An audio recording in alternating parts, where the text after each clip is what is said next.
ہمارے والد ماجد مولانا منظور احمد چنیوٹی رحمۃ اللہ علیہ فرمایا کرتے تھے کہ مصر کے صدر تھے جمال عبد الناصر. وہ کہتے تھے کہ اگر سمندر کی تہ میں دو مچھلیاں لڑ رہی ہوں تو اس کے پیچھے اسرائیلی یہودیوں کا ہاتھ ہوگا. والد صاحب فرماتے تھے کہ میں یہ کہتا ہوں کہ دنیا کے کسی جگہ میں بلکہ سمندر کی تہ میں اگر دو مچھلیاں بھی لڑ رہی ہوں تو ان کے پیچھے قادیانی سازش کار فرما ہو. اس وقت دنیا کا اور عالم اسلام کا بہت بڑا المیہ فلسطین، جس کے غزہ کو وہ بمباری سے اسرائیل تہس نہس کرنا چاہتا ہے، بہت کچھ کر چکا. یہ ہمارے پڑوس کے قادیانی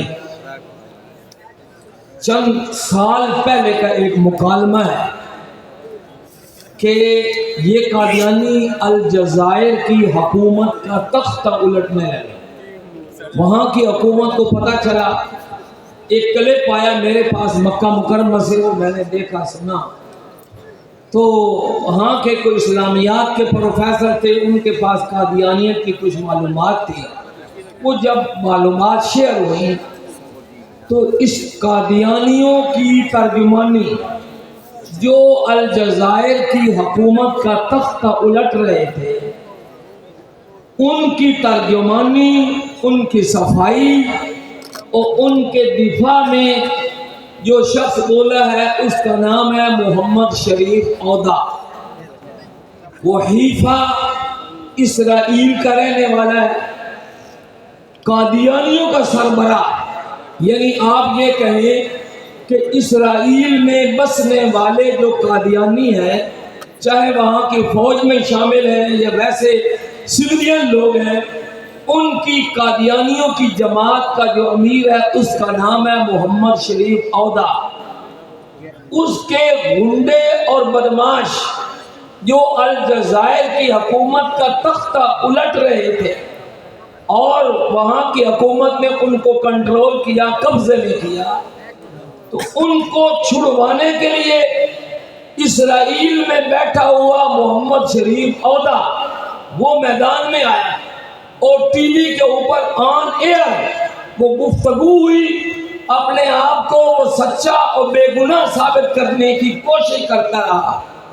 آخر الجزائری پروفیسر نے کہا کہ تم یہ بتاؤ کہ اسرائیل میں ایک طرف فلسطینی مسلمان ہیں، دوسری طرف وہ اسرائیلی ہیں جو مسلمانوں کو مار رہے ہیں، تم یہ بتاؤ کہ تم کس کے ساتھ کھڑے ہو. اس قادیانی محمد شریف عودہ نے کہا کہ ہماری پالیسی یہ ہے کہ ہم جس ملک میں رہتے ہیں وہاں کی حکومت کی ہم تابعداری کرتے ہیں، ان کے قوانین کی پابندی کرتے ہیں. میں کہتا ہوں یہ بھی ان کا سب سے بڑا جھوٹ ہے. 1974 سے لے کر آج تک قادیانیوں کے خلاف پاکستان کی گورنمنٹ نے جو فیصلے کیے، اسمبلی نے، عدالتوں نے، قادیانیوں نے کسی ایک کو قبول نہیں کیا. یہاں بھی جھوٹ بولتے ہیں، وہاں بھی جھوٹ بولتے ہیں. تو پھر انہوں نے کہا کہ تم یہ بتاؤ کہ اگر وہ مسلمان فلسطینیوں کی اسرائیلیوں کے ساتھ جنگ ہوتی ہے تو تم کس فوج کے ساتھ کھڑے ہوگے؟ تو محمد شریف عودہ قادیانی نے کہا کہ ہم اسرائیلی فوج کے ساتھ کھڑے ہوں گے. حضرات محترم، ابھی ایک لعنت کی آواز آئی تھی لیکن دب گئی. لگا دو قادیانی کے خلاف لعنت، کچھ نہیں ہوتا. قادیانی پر لعنت، زور سے قادیانیوں پر لعنت، مردائیوں پر لعنت. آج حضرات محترم فلسطین پر جو ظلم اٹھایا جا رہا ہے، جہاں وہ اسرائیلی مجرم ہیں، ان سے بڑھ کر یہ قادیانی مجرم ہیں اپنے آپ کو مسلمان کہنے کے باوجود اور مسلمان ظاہر کرنے کے بعد وہ گولیاں ہمارے فلسطینی بھائیوں کے اوپر چلا رہے ہیں۔ دوسری بات، آپ کے علم میں آیا ہوگا کہ ایک بین الاقوامی سازش اور ہونے لگی ہے۔ ماشاءاللہ اس کانفرنس کا مقصد یہ ہے کہ آپ کو بتایا جائے کہ 1974 7 ستمبر 1974 کو اس زمانے کے ہمارے زعمائے ملت جو تھے، جو قومی اسمبلی کے اندر تھے، قومی اسمبلی سے باہر تھے، ان سب کے بالاتفاق فیصلے سے یہ بات صادر ہوئی، یہ فیصلہ ہوا کہ قادیانی غیر مسلم اقلیت ہے اور اسلام کے ساتھ ان کا کوئی جوڑ اور تعلق نہیں ہے۔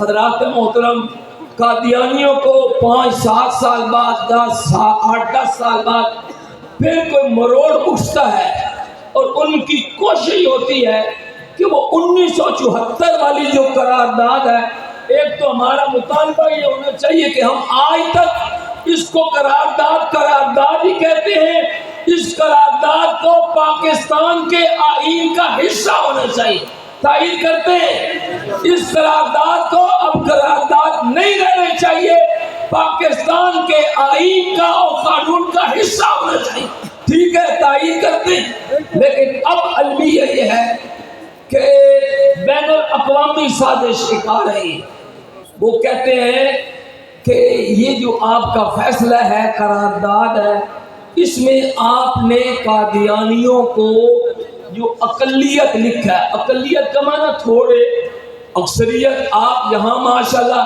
ایک بہت بڑی اکثریت ہے، اس کے مقابلے میں یہاں جو پڑوس میں بیٹھے ہوئے ان سب کو بھی جمع کر لو، آپ کی تعداد کے برابر نہیں ہوتے، تو اس اقلیت کو کیا ہم اکثریت کہیں گے؟